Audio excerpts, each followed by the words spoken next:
think you have to look at where the cloud platforms are built.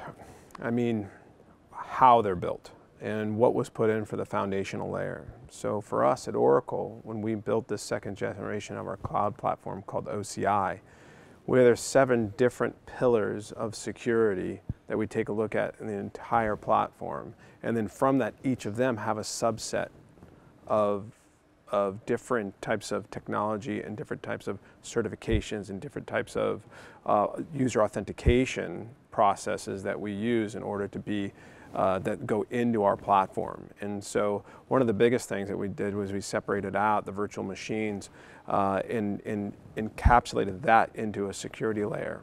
We found that most of the breaches and most of the attacks are actually around the virtual machines itself in other platforms. And so by separating that out in the way that we built that infrastructure really helps out. As far as the payment industry is concerned, a good thing is that we have this standard called PCI DSS. So you pretty much know what you have to do in order to achieve the acceptable level of security for payments. And this is where indeed, cloud is very helpful. Because when the auditor, when the QSA is asking where are your service running, they're running in the cloud. This is the certified cloud, tick in the box. How do you encrypt your data? Oracle Transparent Data Encryption, tick in the box. How do you separate, how do you ensure your multi-tenant access?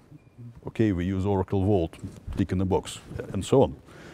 So the thing where the next stage is probably when the clouds will start offering the payment HSMs in the cloud, which is not something currently existing, but hopefully will appear one day.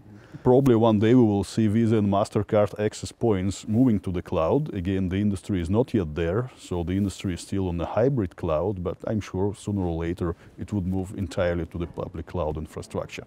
Looking at Wave 4, it is already dramatically decreasing, talking about the total implementation time.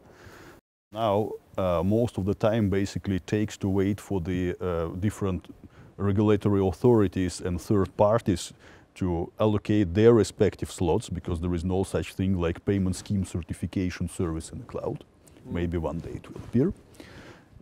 On the other hand, this brings the customer an opportunity to take more time to test their products and services, to think what else can they launch while waiting for their certification slots. So ultimately, we can implement more things in shorter time.